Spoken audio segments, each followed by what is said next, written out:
right, everybody. So today, back on the podcast, we have Nick Verhoeven. How we doing, man? Excellent. Absolutely excellent. How are you?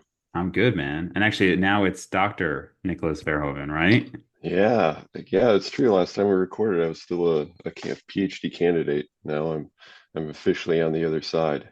Yep. That's awesome, man. So congrats on that. So you just finished what, maybe a month ago, something like that? Yeah, defended 2 months ago, end of June. Yeah, end of June. Okay.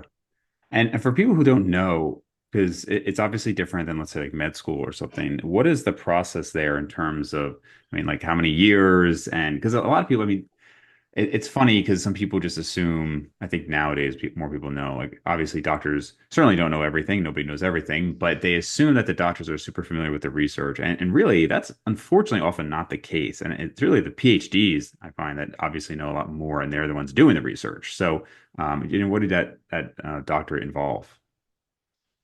Man, yeah, it varies actually from program to program, but I'll tell you the hell that I went through. Yeah. So in terms of years, it can last anywhere from, let's say, like 4 years on a kind of shorter end up to usually programs will kick you out after about seven, but I've actually seen some people that have lasted longer than 7 years. Wow. And so the way it You say works is kick out like they're not completing the research quickly enough? sometimes, yeah, you just get there's these like deadlines that you kind of have to hit in a PhD, and if you don't hit those deadlines, then the school just kicks you out of the school. So it does that.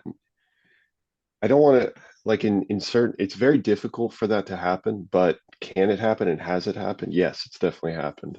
As a matter of fact, I knew multiple people that along these different checkpoints that I'll go over, they ended up failing out of the PhD program. Wow. So um, and one of those is like if you're just staying for way too long, usually the school put pressure on your mentor to like, hey, they have about a year left. They have to get their project together so that they can at least present something and graduate, not just like be completely floundering for 4 or 5 years Right. and then end up getting kicked out. So typically you start out with the first 2 years is just classwork. And with us, we had a we had a milestone in the first semester, so the first half a year. We took courses which absolutely I can say absolutely kicked my butt. Taking courses from you go from genetics and they literally go stepwise up. They go to molecular biology, then they go to cell biology, then they go to physiology, they go to endocrinology, they go to bioenergetics. They keep building up until they get to this like the full body. They've covered every aspect, and the way they do that is that every single day you're in classes from 9 a.m. until 4 p.m. And you've got all these rotating professors that keep coming in. So they lecture for an hour and a half, and you just continuously take courses every single day for 5 days a week. And then they give you an exam that's this written 3 hour exam every 2 weeks that you have to essentially answer. It's usually like six questions. It's not a lot. It's Mhm. six questions, but you have to. It's a lot of critical thinking. Like it's not like what are hepatocytes? Right, It's right. it's nothing like that. It's like if you're in this situation and here's the problem, and you're trying to figure out this solution to the situation, how would you handle it? What would be the experiments that you would run to try to figure out? And if the experiment turned out this way, how would you interpret this data? Like it's a lot more involved. Right, So every 2 weeks you end up taking these exams and you build up and you have to maintain a B average. So if you fall below a B average, you get kicked out of the program. So then you get to the end of this after, like what, I don't know, every 2 weeks. So it's at least like eight exams that you go through, or yeah, 6 to 8 exams that you go through, and then that's once you reach that point, then you finish off with another year and a half of courses, and then you have to do a thesis, like or not a thesis, it's a candidacy exam where you have five professors and doctors that are in a panel, and you just go in front of them in front of a whiteboard and they just ask you questions about anything that you've learned. they can ask you literally anything that's in the field. So obviously in medicine, that can be basically anything. Yeah. And then you have to reason your way through it. And they do that for about 3 hours. So they just grill you with questions. And then they decide if you are allowed to continue on. And if you're not, then you get kicked out of the program. And then from there, we had a thesis proposal that was a year later. So that was related to our project. We had to propose to a committee of other professors. And then they say, okay, this is good enough to continue, like you're allowed to continue your work, or it's not good enough and you have to go back to the drawing board. You do not get kicked out for that, but you, if they reject it, then you have to go back and spend another 6 months to design like a new project and everything. And then you have to go through the whole process again. And then the final step is that you have to give a seminar in front of the medical school. That's another step. And then after that, you have your defense. So it's an involved process. My program was tough, but I'm And how glad many I'm on the other years were side. you doing it? I was done in 5 years. 5 years. Yeah, 520, 20. Yeah, about 5.5 years, I'd say. Gotcha. Yeah. I mean, it's obviously a pretty brutal process. And I think just for the listeners, because if you think about, oh, you get kicked out of the program and like, the incentives of a certain school and whatnot, if you were in dental school, med school, I mean, you were paying 50 to $80,000 a year to be there. So you can certainly fail out, but the school is kind of incentivized to have you there. Whereas my understanding is with a PhD program, you're not necessarily paying or you're subsidized, right, by the school. Is that accurate? Yeah, that's exactly right. So usually get paid a small stipend. I mean, it's usually enough to live on as long as you're not living an extravagant life. Right, right. So just to say that, in a sense, you're, like if you were wasting the school's time, it's not like they're getting all this money from you. And so eventually they just kind of want you out of there. Yeah, exactly right. Yeah. So, I mean, most of my friends who are doctorates of some type, it's medical and it's like dentists and whatnot. But yeah, of the PhDs who I know, yeah, it just seems very grueling, like the whole process there. So, and now I think you must have had a little break between college and your PhD, right?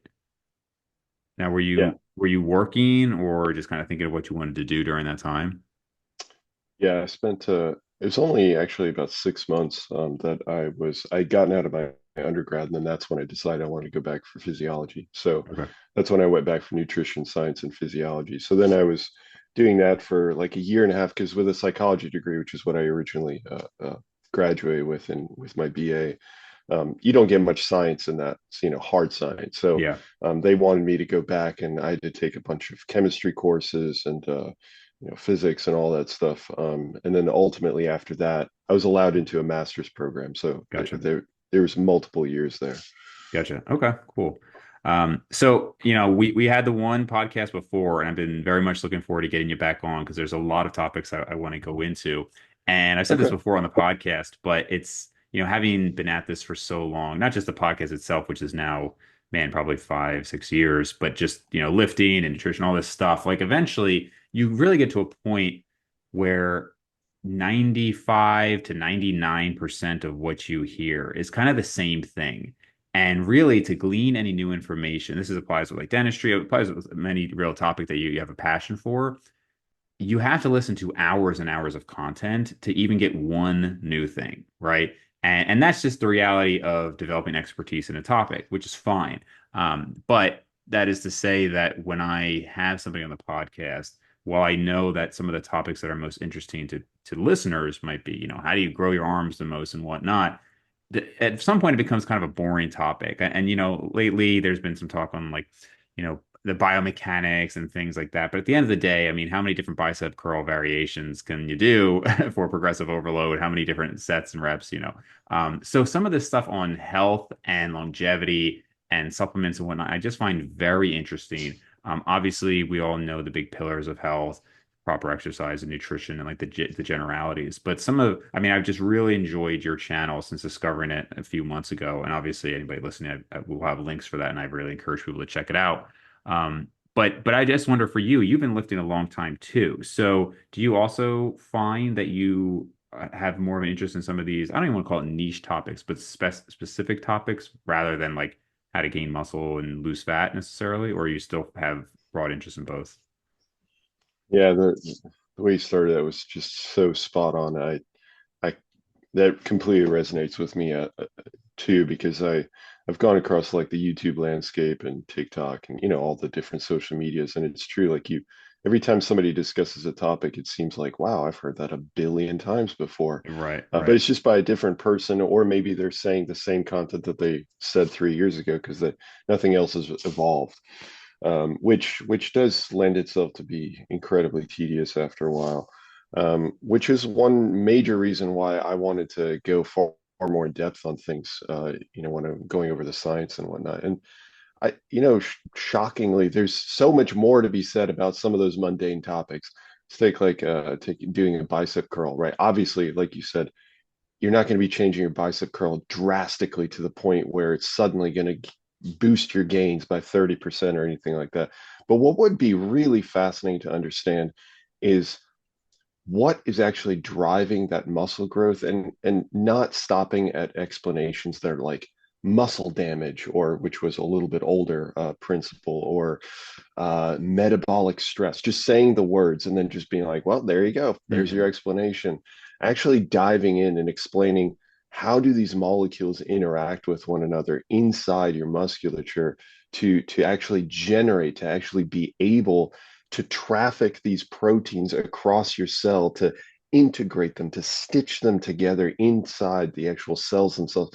That is mind-blowing stuff, Yeah, and nobody ever dives into it because, I mean, frankly, I think it takes a lot of work to and I mean, I guess a certain level of knowledge, like if you've got a doctorate, or if you've got a master's, or even if you're a personal trainer and you're just super interested in it, even if you don't have a personal trainer certification, but you're just super interested in this stuff, you can read these books and you can read studies and whatnot and get some idea of exactly how all this stuff works. So there's so much more depth that's there, but nobody takes the time to really go down that rabbit hole and really understand and explain it to other people, and never let themselves be satisfied with, yeah, it probably works this way. Like, no, I need to know exactly how it works, step by step, exactly how it works. And there's so much more content that can be made out of that. But then you broaden out to longevity, to like what you talked about, or anti-aging, or any number of different health topics, and suddenly the landscape is overwhelming. Because yeah. just imagine if you just kept that kind of shallow tier of just like, this is what you need to do for better anti-aging or something, but you don't go into the depth of exactly how it affects these different organ systems and stuff. If you just did the shallow across the entire health sphere, you'd be creating content forever. Sure. But then you start to go even deeper into that. I mean, you need like, I need to, I mean, I feel often that I need to clone myself just over and over and over, just so I can Yeah. have more of this like in-depth, which is completely selfish. And I'm just like obsessed with wanting to know more about the intricacies. But anyway, it's a little bit of a rant, but I mean, it just speaks to how passionately I feel about exactly your question. Yeah, yeah, it's tough. I just feel like because sometimes I feel, I mean, I am usually very busy, but sometimes I know that is self-induced in that I'll look at it and say, oh my God, I got 30 emails to go through. I got this or that. And then I look like right now, I do have probably 30-ish tabs pulled open, but they're studies that I want to read. And then I have a document where I put the studies and just put a little like summary and whatnot. And so it's like nobody's making me do that. I could just, it's Labor Day Yeah. weekend. I could just take off for that. Obviously, I've got my actual work stuff to do too. But it's like I just see the information and then I don't know. It's almost like this like OCD feeling that like I need to complete this list of stuff, but I've created a list kind of unnecessarily. But it's interesting. It's fascinating to me. I love it. But there's definitely this, like you said, the cloning aspect. It just makes me think about, yeah, like if I just had more of me or more time that you could just parse through this information. Yeah, so just very relatable there. Yeah, definitely. So I have a few different things I want to talk about. One that we had spoken a little bit about last time, and I need to actually, again, one of those self-induced tasks. I need to sit down and make a video on this, which is the saturated fat LDL experiment that I was running. I am actually getting a little bit more with ApoB testing because I've always just done like a classic lipid panel. But I am now also specifying ApoB on the blood work. So in any case, for people who don't know, I'll make a video on this, and it might come out around this time. Is that my LDL, and again, I'm just going to use that as like a proxy kind of for ApoB. They tend to correlate. So my LDL was always around really 100 to 130, but in recent years, 120 to 130. And then when I was bulking up this most recent time into like 212, 215 pound range, I was getting it into like low 140s. So, all right, like that's probably not really where I want to be long term. So I started dieting, but then I also did a 2 month experiment of basically less than 15 grams per day of saturated fat. And some of those days could be 5 to 10 grams, and very low saturated fat.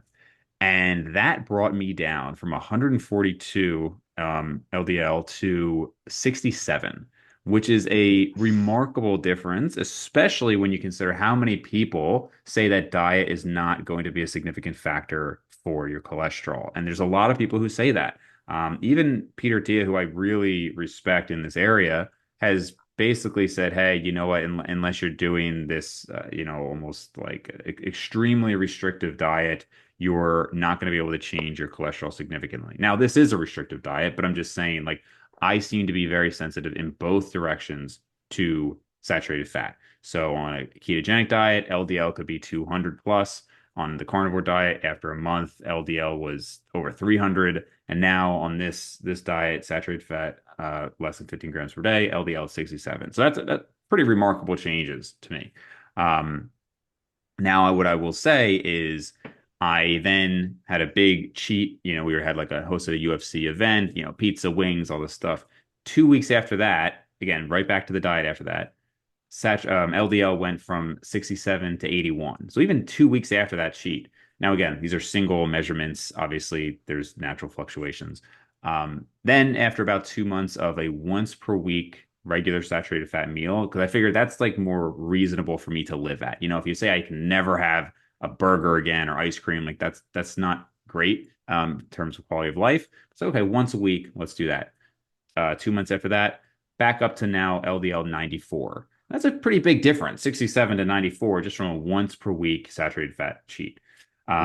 So anyway, I just kind of want to detail that's kind of where I'm at with everything now. This yesterday, I just got a final test. I'm still kind of doing about once a week saturated fat meal, and I am debating if I want to go on a very low dose statin, or not, basically. So I guess just initial thoughts on that, and then also we can talk about like the idea of people like Atia saying basically to tank ApoB and LDL. Yeah, I remember that conversation. I remember you jumping on more unsaturated fats at one point as well. Like you were doing a bunch of experimentation to see if you could change your different blood lipids, which is a super cool experiment to do. Um, yeah, I do find the idea that using nutrition isn't going to meaningfully affect your cholesterol levels absolutely wild. I mean, you could even see that in the studies, that nutrition as a whole, and there's different tiers of how you go about your nutrition. Like if you think about just losing body fat, which I don't think that that's what you were actually trying to do, but correct me if I'm wrong.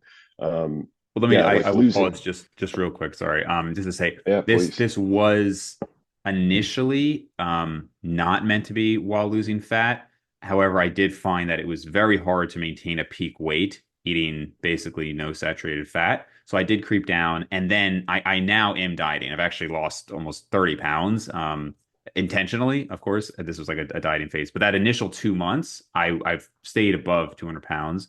And then I also just want to clarify, this was not initially a low fat diet. So I still often had over 100 grams of fat a day, which is pretty difficult to get less than 15 grams of saturated fat per day when you're sometimes eating 100 plus grams of fat. But anyway, go on. Yeah, that's absolutely true.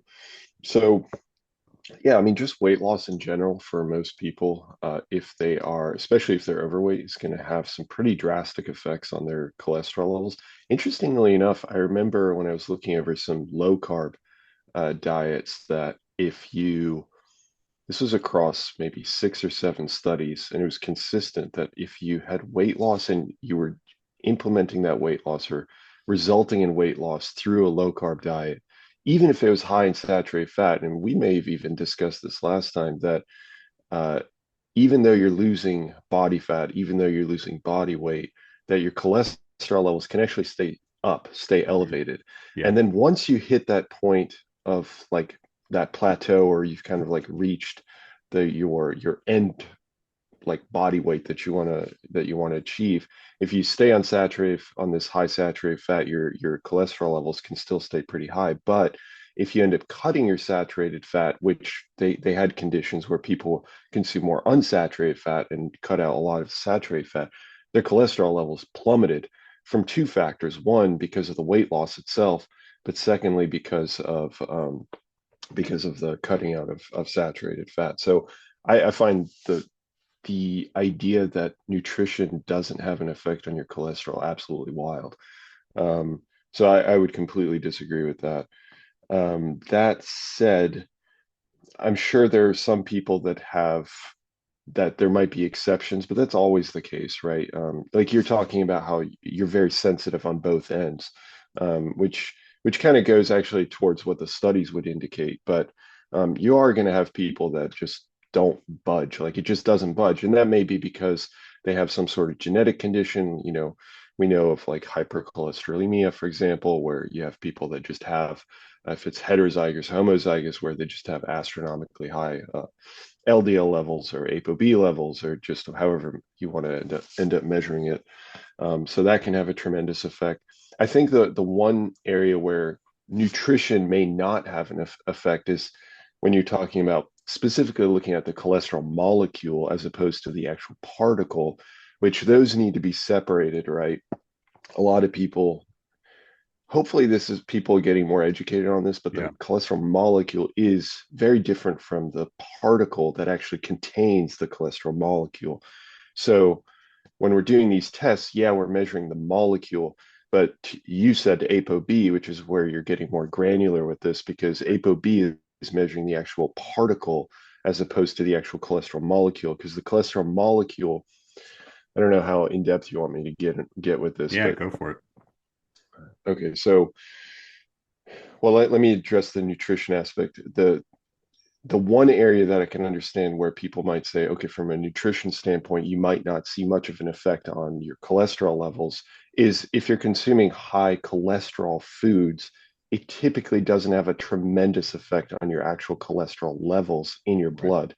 And it seems a little counterintuitive, right? Because you'd think, well, I'm consuming cholesterol. Why isn't it being absorbed? That's because your liver is extremely good at modulating when it packages that cholesterol, or how much it absorbs, or how much it excretes.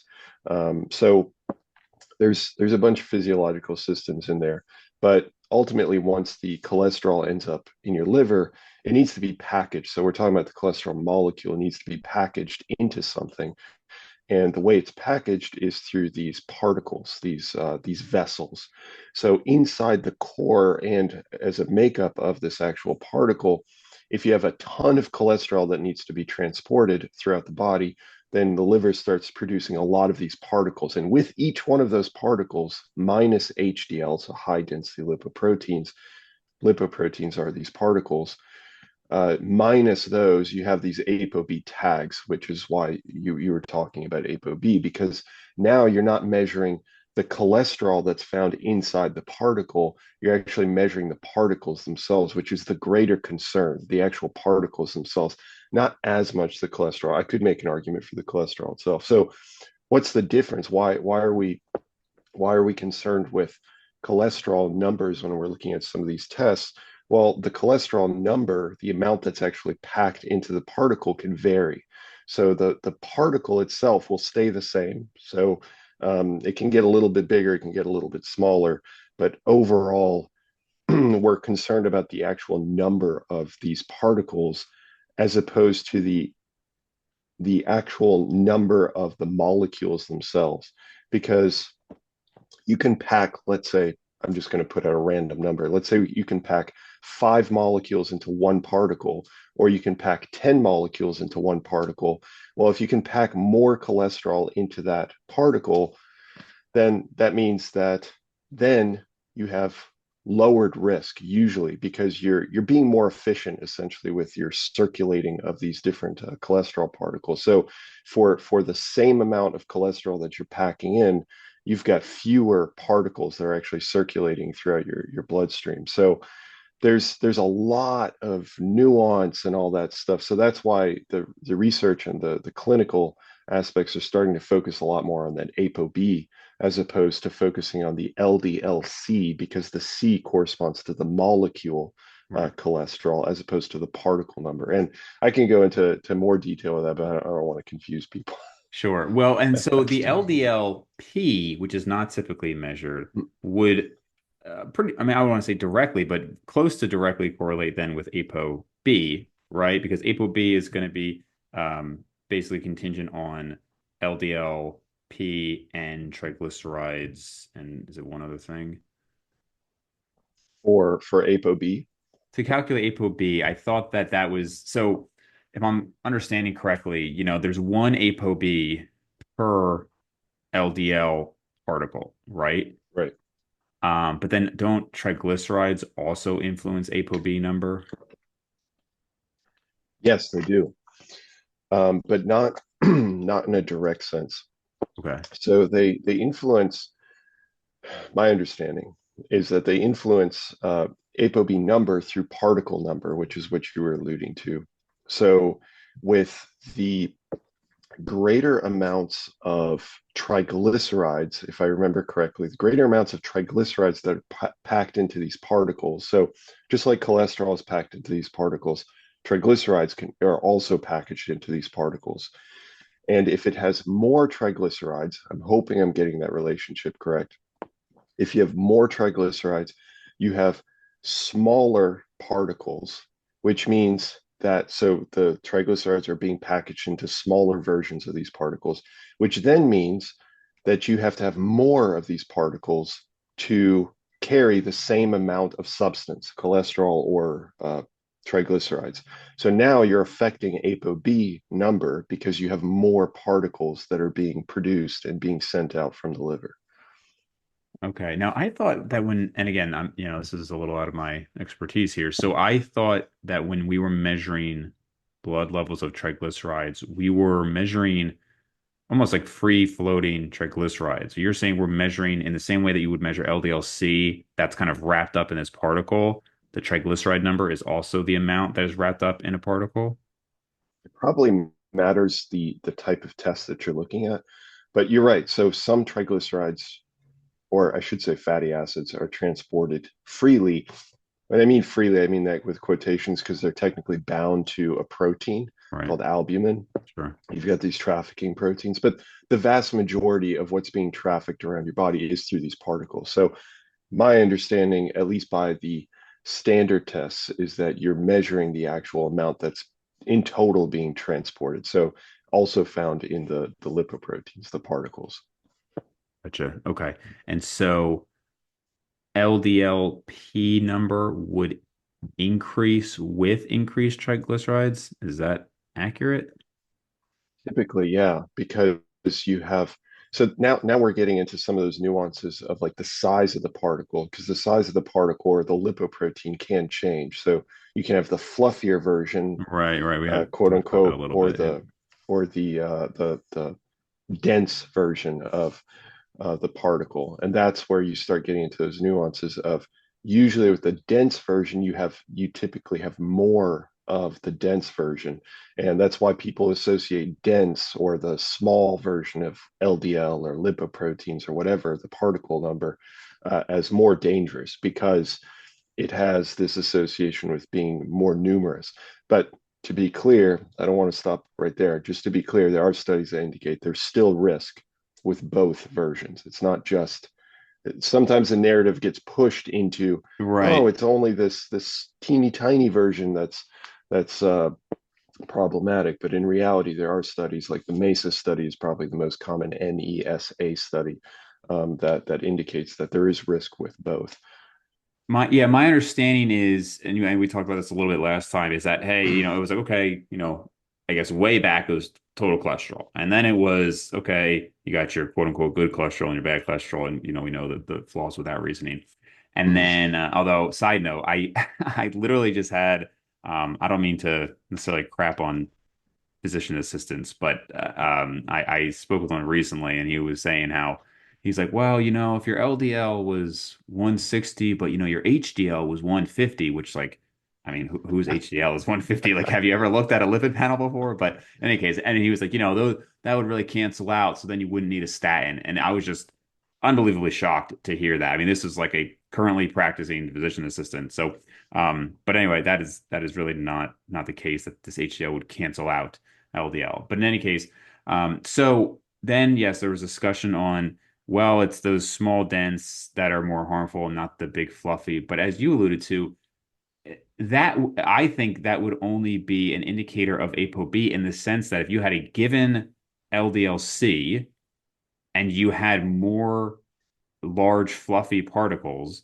then because they can fit more LDLC in them, by definition, you would have fewer particles. And so, sure, you could say if it's more small dense, that's harmful in the sense that you just have more total particle numbers. So you could almost just not even just bypass the whole large versus small and just look at the LDLP, and then again, even more accurately look at the ApoB, and that just kind of tells you everything you need to know, right? I mean, that seems to be kind of the conclusion these days is that we don't really even need to get into the cholesterol content, but just the particles, and again, ultimately ApoB.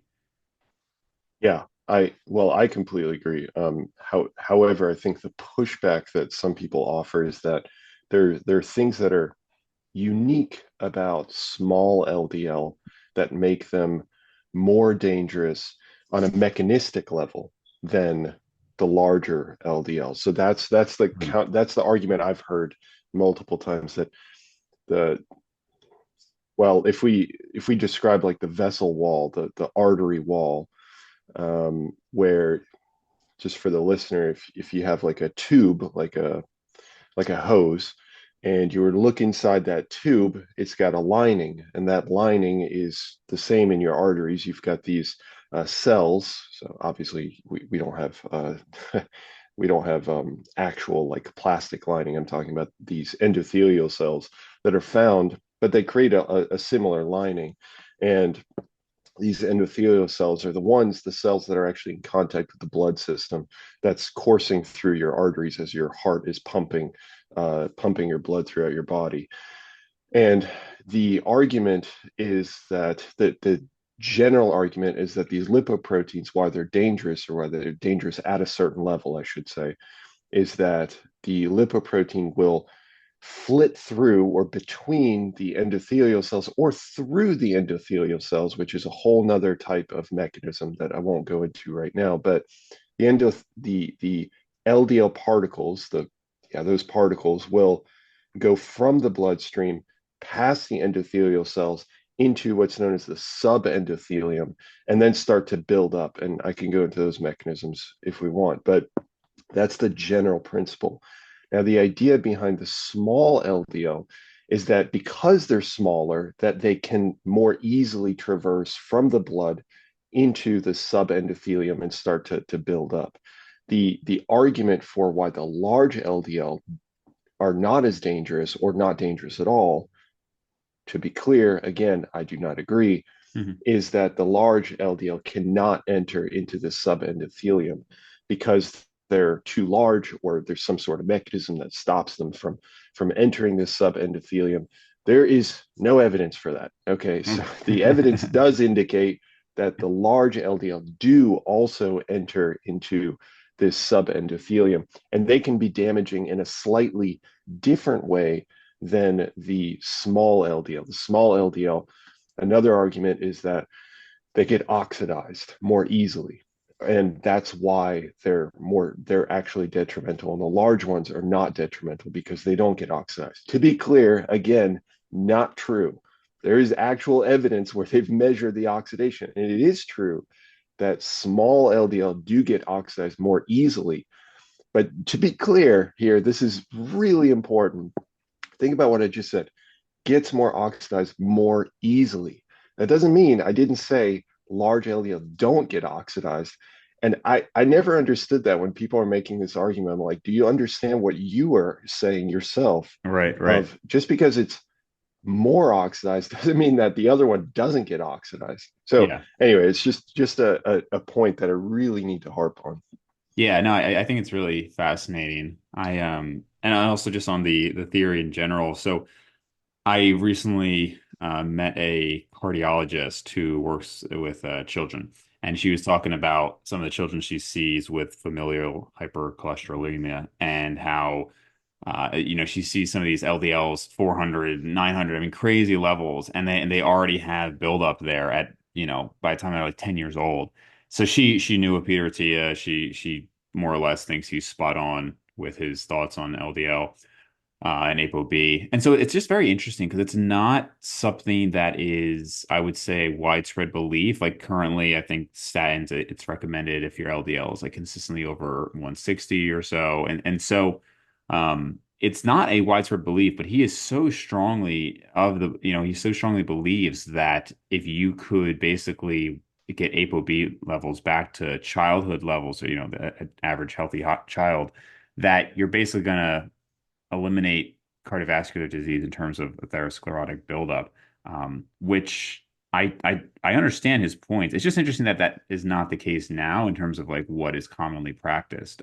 But frankly, like he is part of why I considered a statin because I used to say, hey, if I could get it under 100, my LDL, because that's what I was used to measuring, if I could get that under 100, I wouldn't take a statin. And now I know I can do that through diet, but he would say, hey, get it like under 70. What are your thoughts on that? Like taking it to that level? So there's this study that I've been meaning to read. So that's my disclaimer that I haven't read it yet. I've just barely perused it. But they do this stepwise. I think it might actually be a review where they compile the evidence related to like the different amounts, milligram per deciliter of LDL or ApoB. And they show that at certain levels, which I believe is below 70, you get very, very minimal, if any, atherosclerotic buildup. And then once you get to 70 and higher, you start to see more and more of this atherosclerotic buildup. And that's on a population level. Hmm. So if that holds true, which I need to look into that a little bit more in depth, but it seems to be the way that a lot of the uh, the kind of mainstream way of thinking about it seems to be headed like this. Oh, we need to get it below 70 milligrams. Some people would even go below that. Um, and I think the idea is because of this general idea that yeah, if you have cholesterol levels or LDL levels that are lower than 70 milligrams, that you can essentially eliminate atherosclerosis. Um, I I don't know that for certain. From a mechanistic standpoint, it does make sense to me, and I I'm leaning towards agreeing without actually having looked at much of the literature on super low doses, other than like the Mendelian randomization trials. But beyond that, um, it does make sense. Like if you were to essentially remove the substrate, if you want to call it that, and well, I'm saying like substrate and remove it, but in reality, it's not like you can remove all of your lipoproteins for the rest of your life. You need a certain level, or I guess that could be argued, but it's going to be there to a degree. But I suppose there is this threshold, and my understanding is that 70 milligrams per deciliter is that threshold where you start to get into this progression of atherosclerosis. So mentally, yeah, it makes sense that if you were to get it below that, that you would be able to essentially not worry about the atherosclerosis, the plaque buildup itself. I would push back on the idea that you would get rid of heart disease as a whole, because there are different mechanisms by which heart disease can occur. But Yeah, I mean certainly atherosclerosis, cardiomyopathies and yeah, yeah, there's other things yeah, for sure. there's definitely other ways, but I guess you would just eliminate it as a worry, especially if like let's say some of those other factors, let's say blood pressure is another factor, insulin resistance, although usually if you have insulin resistance, you typically have higher blood lipid panels. But let's say in this like freak scenario, person has insulin resistance, but they don't have high LDL. Maybe they're taking a drug for it or whatever it might be. Um, I could see a scenario where maybe even those really low levels might start to cause a problem, but by that time you're probably in like your 80s or something along those lines. At that point, does it really matter? Right. Unless you expect to live to be like 300 years old. Yeah, yeah. So we haven't gotten to that point yet. We're not Brian Johnson, but Yeah, um, yeah. Yeah, yeah, it really is such a fascinating topic to me that I just in the last few years have kind of started to dive deeper into. Because for me, and if I look at my ApoB levels relative to my LDL levels, so obviously ApoB, if you look at the units and everything, they're going to be lower, but and this is only based on the reference ranges I see, my ApoB seems proportionally a bit lower than my LDL. Again, that's just assuming. So if we like just for reference for people like, if you were assuming like ApoB or was 50 to 100 was the reference range, and let's say that LDL it was like 100 to 200. What I'm saying is that if I had a 150 LDL, the proportional ApoB in these ranges would be 75, and what I'm saying is it seems like mine is would be like 70 or 65. So just proportionally, it seems a little bit lower. Which going back to our previous conversation could be because my triglycerides are always super low, right? And so that could be a factor. So I've always had good, if not great, HDL. It's ranged from usually, I mean, sometimes mid 50s. I've had it as high as like 90s when I was like on ketogenic diet and whatnot. But usually 60, 70, something like that. And LDL is like higher than I wanted it before. Now it seems fine. Blood pressure, perfect, always low normal. If anything, maybe a little bit too low. I get quite a bit of orthostatic hypotension if I stand up too quickly and whatnot. Resting heart rate, it literally in the middle of the night, I'm like 40. Never really higher than like 50 if I'm just like sitting around. So all that stuff, great. And so it's you look at that, and of course, I work out. I weight train 3 to 4 days a week. I do cardio now 3 to 4 days a week. Basically every risk factor you could imagine, high fiber diet, all these things. It's like it's there. So it's like, does that individual need to then additionally bring down ApoB to like these really low levels? And I suppose you could argue no, like you're doing better than 99% of people already. The other argument is like, but like, why not also do that? Like, I wouldn't tell somebody who had all these other things, but high blood pressure, well, don't worry about it. I'd say, well, that is itself a risk factor. So bring that down. I think the same argument could be made there of like, well, if you just had isolated high LDL and everything else, CRP is another one, always like very low. If all of these things are in check, I wouldn't say, well, just ignore the other thing. But it's just I don't know. It's just something I think about a lot of like, how much can you optimize and does it make an ultimate difference long term? Obviously hard to say, and obviously genetics are a huge factor too. yeah, definitely. And that's where you start getting into some of the like you like statins and PCSK9 inhibitors and all that stuff, which is an area I haven't investigated enough to speak on with any level of education. I understand how they work and whatnot or to a degree, but I need to look into how effective they are because man, oh man, I'm sure you've run across this the number of people that have this like strong anti-statin It's amazing. mentality More than like any is medication I can think of. Yeah. It yeah, I don't know. It again, super fascinating to me. Because when I see somebody like Atia, I trust not only is he very intelligent, but he also has very intelligent people working with him and for him.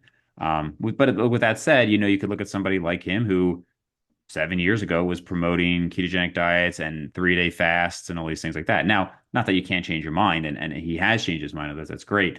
But just because somebody's intelligent doesn't necessarily mean that obviously everything that they report is really I don't even want to say evidence-based. It just doesn't necessarily mean it's really accurate.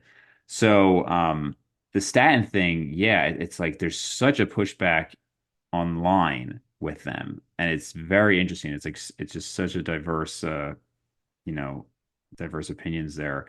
What I will say is it's interesting to hear some people say, well, once PCSK9 inhibitors and bempedoic acid and ezetimibe and all these are like very affordable, we won't even need statins because there is evidence that statins have actually anti-inflammatory properties and endothelial benefits and whatnot. And so there's some people who actually are against the whole LDL ApoB hypothesis, say statins have a benefit, but it's not because of that. It's because of this anti-inflammatory action.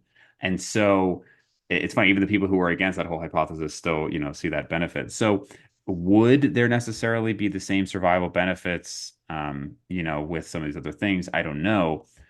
I know there are actual populations that just do not have PCSK9, and those people seem to have low rates of heart disease and do fine. So like that seems to be from a safety standpoint okay. We just don't have as much long-term evidence, I suppose, for those.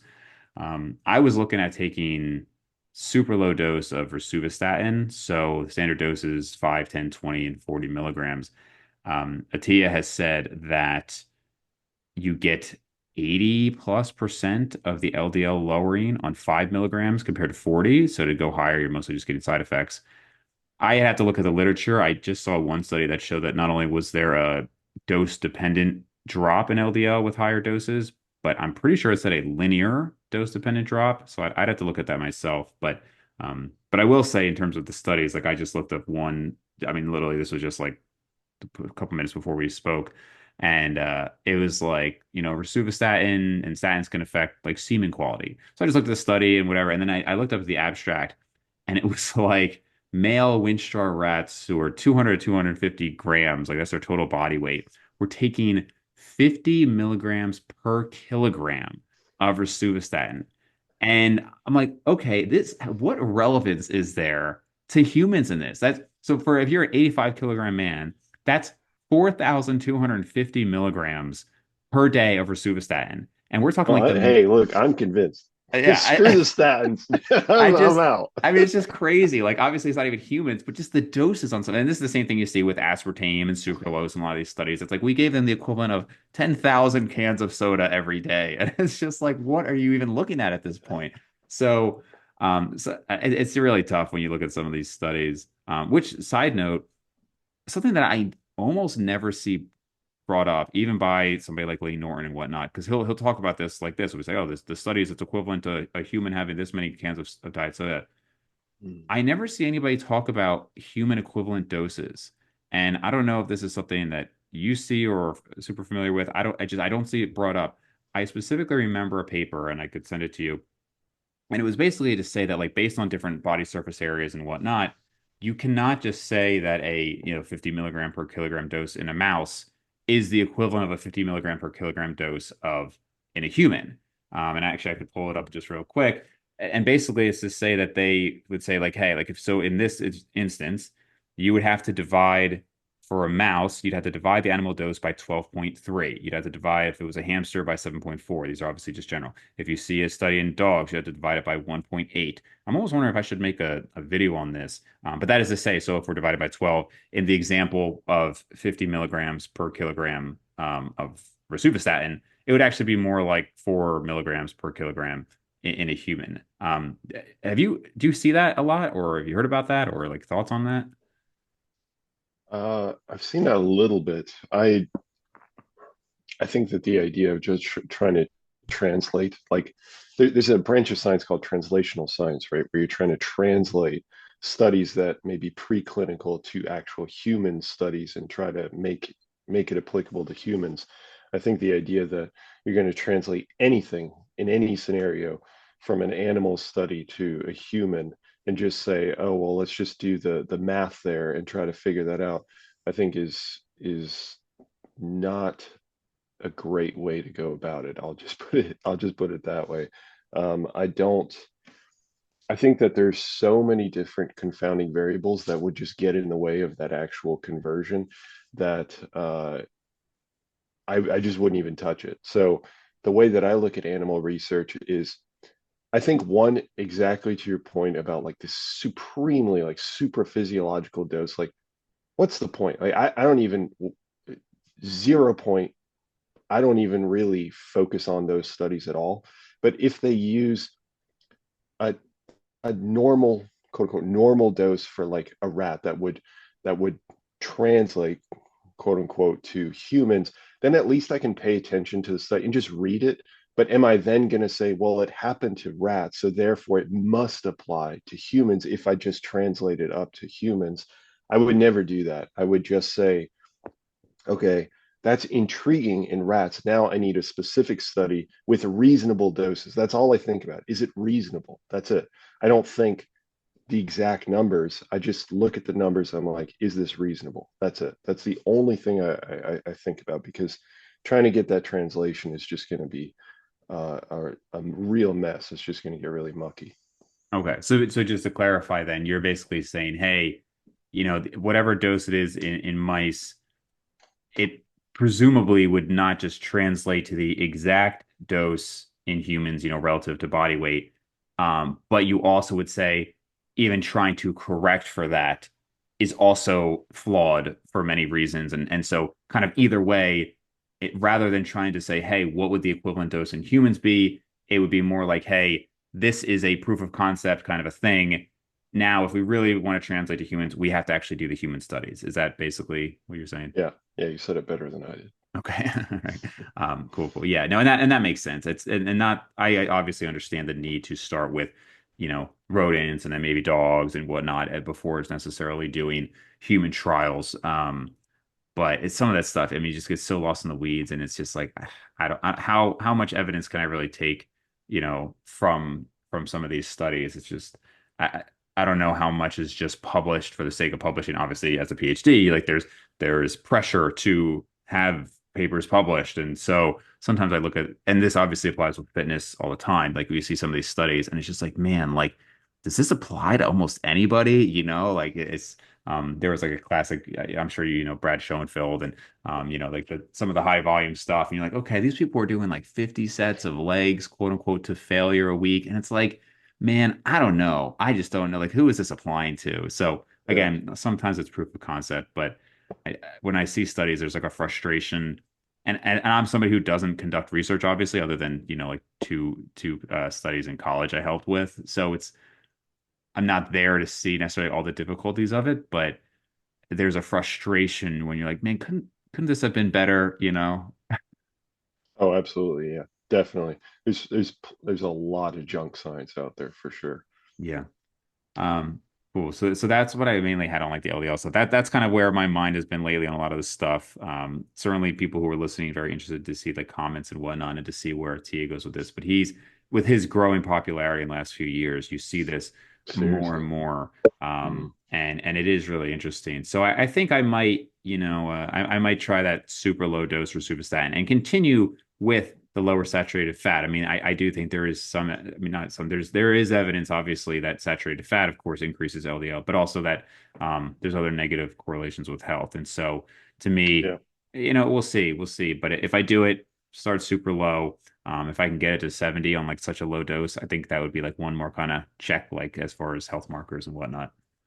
Yeah, definitely. Yeah. I mean, it'd be interesting what your findings are, especially on such a low dose. Yeah, yeah, for sure. All right, guys. So we're gonna pause here. There's a lot of dense material here, a lot of information to kind of parse through. So we're gonna break this up into two parts. So we're gonna have part one today, and then check back next week, and we will have part two.